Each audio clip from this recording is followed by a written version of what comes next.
So we're going to talk about a bunch of different things, but why don't you start by introducing yourself? Well, thanks for having me. I don't know if it's necessarily that I'm thoughtful or that I have no filter in what I say. My name is Avidan Ross. I'm the founding partner of RootVentures. Root as in super user root, rooting your hardware, and not as in your root canal. I can pretty self-select an audience that way.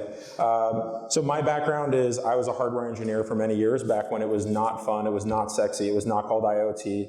I was building the first voice over IP handsets, DOCSIS cable modems, and fax to email gateways. So I actually did my research at Columbia, just uptown, computer science and network hardware development, where we worked on the first voice over IP stack. Fast forward, I did some time after the crash in high frequency trading, also here in New York, writing algorithms, and really got my software development chops done, but my heart was always still in physical product. And fast forward 9-10 years later, the opportunity availed itself when I started to meet people who were building hardware in a capital efficient way. And that just, it blew my mind. It was some guys who left Tesla, and I saw what they were doing, and they needed $2 million to build a vehicle telematics company, and I was blown away at the process, and I decided to leave my old investment firm. I was part of a bigger late stage investment firm, and started RootVentures to invest in low-cost robotics, connected devices, the picks and shovels behind the scenes, so engineering tools, developer tools, manufacturing tools, prototyping tools, and then we have a strong belief that the connectivity of data is going to change the supply chain and manufacturing process.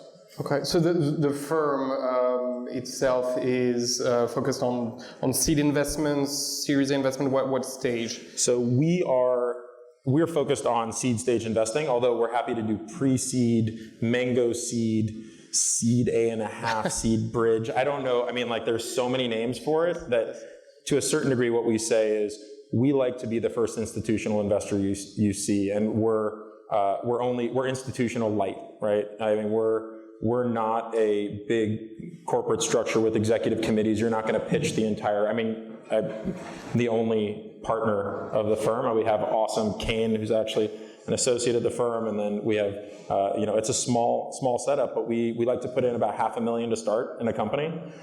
We don't take ourselves too seriously, so instead of raising we raised an irrational number, so we raised 31.415,926 and 53 cents. Someone knows what pi, out to another 5 digits, we'll round that up. But we're usually first money in, and we like to just roll up our sleeves and help out. We're all engineers. Kane also studied computer science, and we roll up our sleeves and help out. So. Yeah. And I think I've read somewhere, or maybe you told me that unlike a lot of seed firms, you don't do that many investments. You do fewer investments, fewer bets, and spend more time. Is that the model? Yeah, absolutely. I mean, look, when it comes down to it, is we're investing in hardware not because it's the fashionable or trendy thing. We've been investing in hardware for 5 years and investing in hardware out of another platform for many years before that.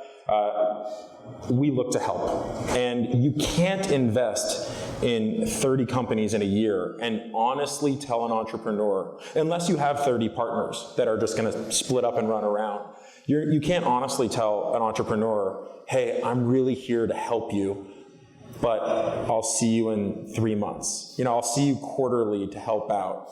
Because at that point you actually become detrimental, because you're spending all this time to catch up, and because you've only allocated, an hour to talk to them, you quickly want to just offer up some quick advice. And you're not giving yourself enough time to really deeply understand what the problems are, have seen the cadence of what's going on at the company. So we only do 6 to 8 deals a year. And I feel like that number, and of course we're always looking to modify it, but right now it's deep conviction. We get really energized and excited about a company, and then we spin up as much as we possibly can to help out in 6-man style. It's like whatever you need. If you need help I wrote an iPhone app for the hamburger making robot. I built a testing subsystem with a robotic, I built prototypes, designed custom PCBs for one of our companies, but took a fake business card for one of them to go to a sales meeting so I can help out. It's really just whatever we can do to help, Great, and you alluded to this already, but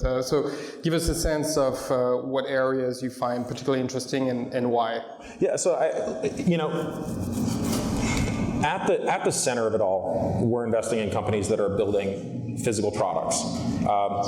So companies that are building hardware, low-cost robotics, connected devices, and in reality, it's actually kind of unfair because I like to tell people like, oh, we invest in hardware companies, but in reality, none of them are actually hardware companies. I mean, from my perspective, the exciting piece about hardware companies is that they're an enabler of another type of business, right? Trojan horses. You look at a company and you think you're investing in someone building I'll give examples of companies I didn't invest in so that I won't shill all of my companies the whole time. But like Fitbit, at the end of the day, is selling a pedometer, but they're also selling health and wellness, right? They're selling into an ecosystem of people sharing that data, and now all the health insurance companies are pushing people to use Fitbit. I mean, drone companies are not actually selling you 4 rotors and a camera.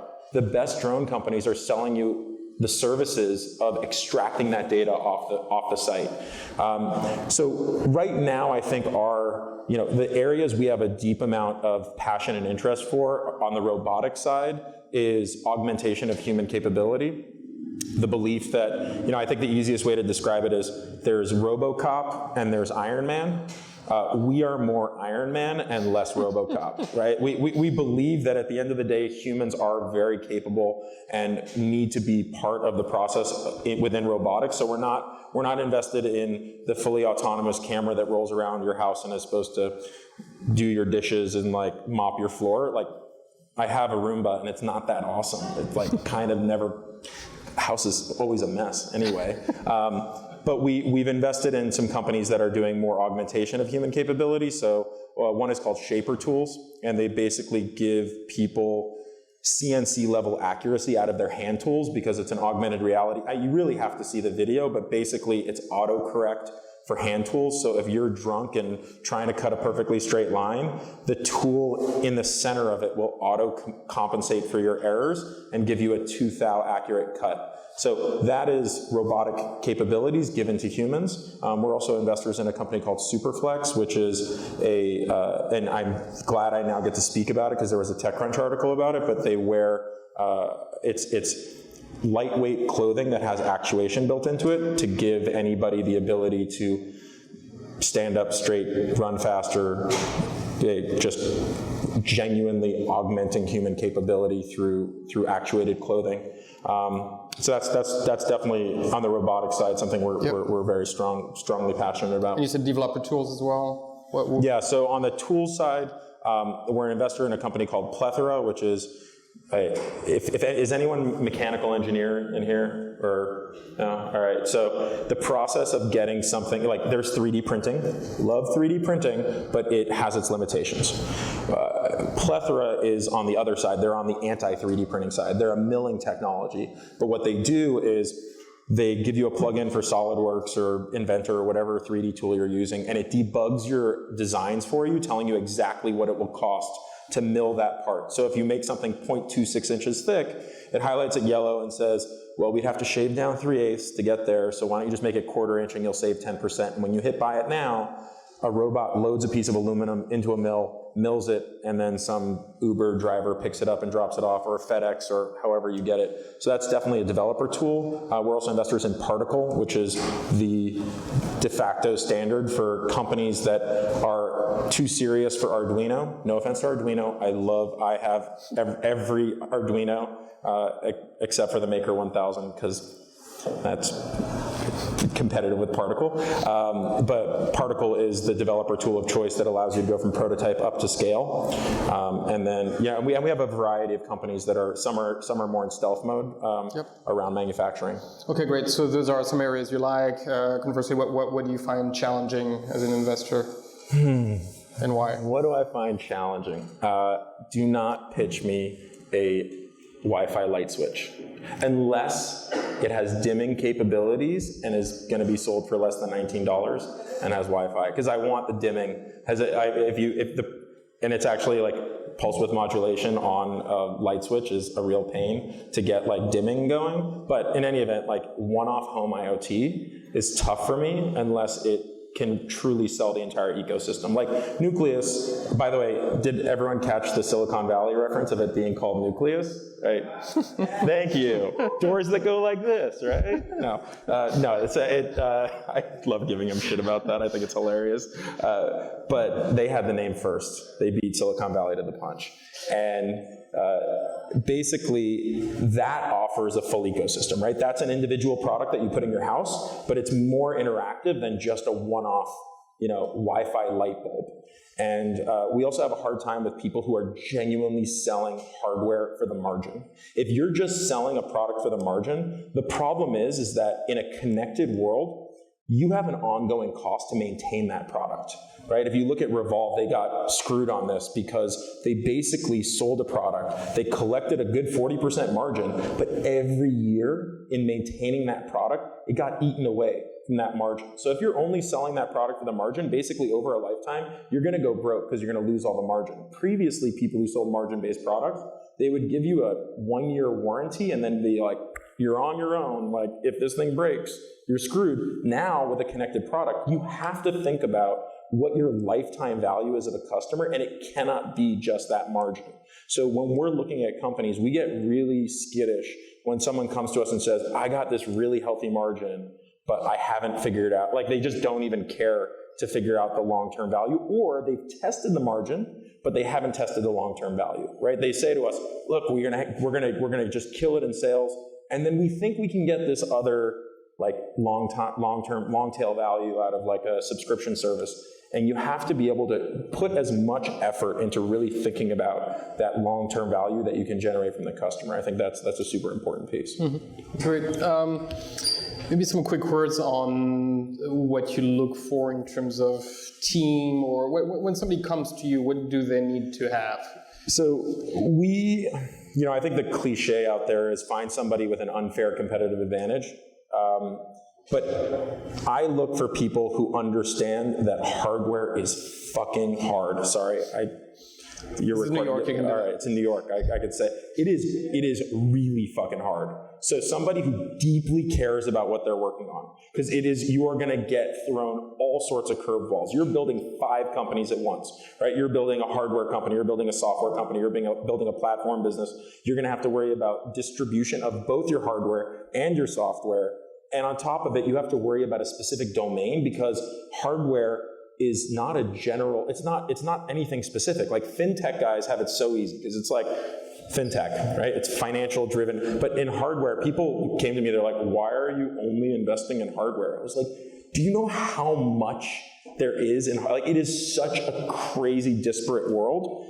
And I oftentimes look for a founder, or at least a founding team, that has a balance of those things. So there's someone, literally the hamburger making robot, the CEO grew up in a family that managed a large chain of hamburger restaurants. Like he lived, breathed, and died burger grease his entire childhood, and turned to his parents to deeply understand the economic model of how you actually manage a burger chain. And his co-founders built the Da Vinci robot. So solving heart disease to creating heart disease, but the Da Vinci robot is an extremely complicated piece of equipment. And don't kid yourself, building a robot that can produce 400 hamburgers an hour is also a very complicated product. So finding that team of, I really don't, I should say more, the team I don't like is somebody who says, I heard hardware is really cool nowadays, and I think I have an IoT idea. That's good. That's a good start. But then you have to go out and sell amazing people that vision, because I'm easy to sell. I write 6 to 8 deals. I write 6 to 8 checks a year. That makes me slutty in the world of commitment, right? Your co-founder gets to do it once. Your co-founder, the person that you get to come on board for your idea, has the most limited capital available, and that is themselves, their full commitment. So if you can find a co-founder who is as excited and as interested in what you're working on, to me, that's a very good sign. And that's what I look for, is just people who are deeply passionate about what they're working on. Great. Last question from me, because I want to give people a chance to ask questions. Wide topic, but choose one or two examples, sort of classic mistakes that you've seen people do in the early stages in the hardware world, which is treacherous, but anything that comes to mind as being particularly prevalent? So I think a lot of, oh man, there's so many. All right, so let's say, all right, so I'll focus a little bit on there are a couple, so let's walk through a couple steps. So anyone here, so before I start trashing Arduino, I know this is like home turf for Arduino, yes. Right?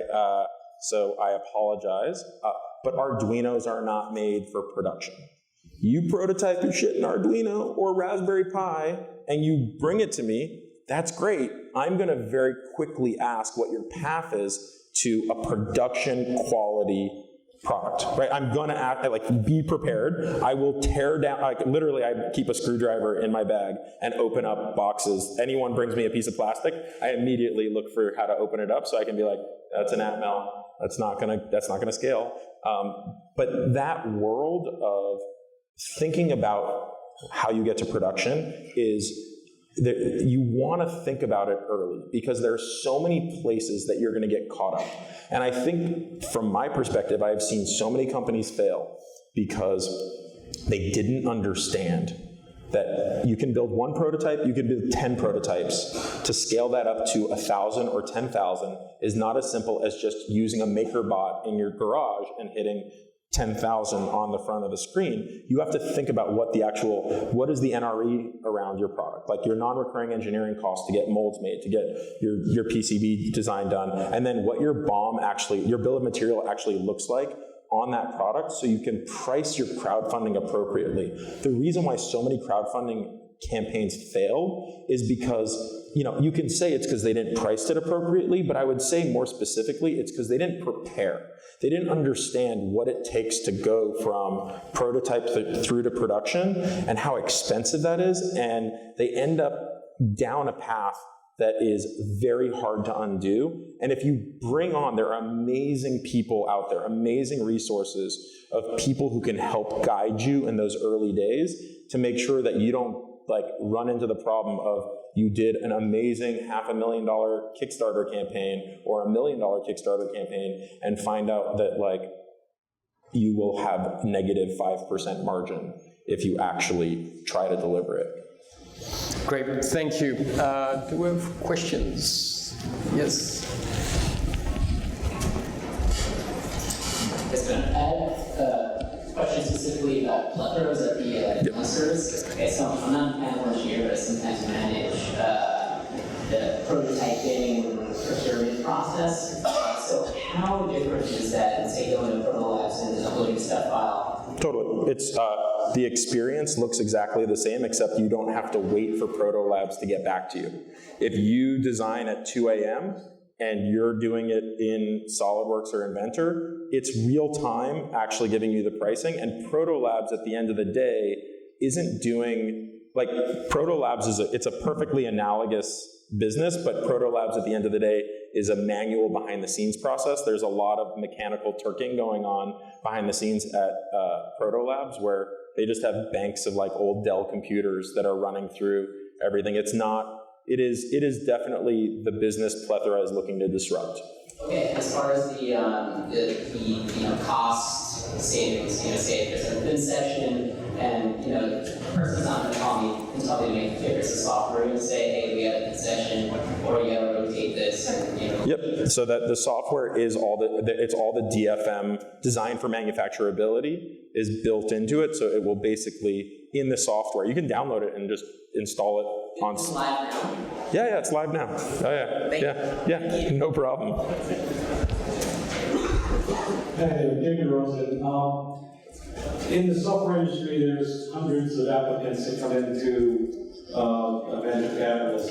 What's it like in hardware? How many deals are you betting to get to your 6 or 8? And how many tech hardware companies do you think are really out there today looking for capital at any one point in time? Yeah, that's actually a great question, and it's something that's constantly changing, right? When I first started, we would probably see, a handful of deals a week. And we were able to take meetings with just about everybody, because back then, maybe it was just I wasn't cool enough to get all the inbound, and Matt had to send me some deals. He'd be like, this is too early for me, here, to go take a look at it. But nowadays, it seems like the accessibility of getting started with an idea and prototyping something, 3D printing it, prototyping with Arduino, getting maybe a crowdfunding campaign going, that the barrier has dropped, which is fantastic for the ecosystem. At the end of the day, there are far more ideas that people need to be inspired, that they can go out and accomplish those things. For as much as I've been talking about how hard it is and all the pain points, at the end of the day, if your idea is good and your heart is there and you want to do it, it's worthy and it's possible. It used to be, think about this, like 15 years ago, if you wanted to build a hardware company, you had to work at like GE. Like, who the hell was building hardware startups 15, 20 years ago? It's the same thing that happened with software. The doors have blown off, and now independent thinkers are thinking about, I have an idea, and it might be an amazing idea, it might be a poor idea, but I can do it, and I can at least try. So we're getting a lot more deal flow, which is fantastic. We love it, and we're also, as you could probably tell, I'm like unfiltered with what I say. So like a lot of people just come to us, and I'm like, I think, I'm going to think out loud. I think your idea is awesome as a product, but not as a company, right? You might want, it can be fun, but like, don't go around, don't try, and this is a point I would make. Don't validate yourself. I know this is really big in Silicon Valley, and I hope it's not as big here. People validate their self-worth as entrepreneurs based on their ability to raise venture capital money. And it is a horrible, it's, this is self-defeating for the two of us, because we want you to believe that like taking our money is the best thing ever, but it's not, right? Like for hardware companies, there are some companies out there that just are not venture scale, and it's okay. If you walk through Target, 99% of the products in Target were never venture-backed, right? Like Nalgene bottles, not venture-backed, or maybe it was, I don't know. But like anything, like huge businesses, huge businesses. So think about, when you're thinking about hardware, don't conflate the success of your business based on the ability of some Silicon Valley VC to like back your idea. When it comes to the actual production, do you recommend a sole source contract, or do you like to spread the level of vendors for competition involved in all this? That's also a phenomenal question, and I would say there's no universal answer to it. For certain things, there's going to be a CM that is the specialist in it, and at the end of the day, like we're an investor in a company called Print, P-R-Y-N-T. They did a $1.6 million Kickstarter campaign, have sold out multiple times since then. Their technology at its core is controlled by a CM I know they said North Korea, South Korea. South Korea. We definitely do not do business in North Korea.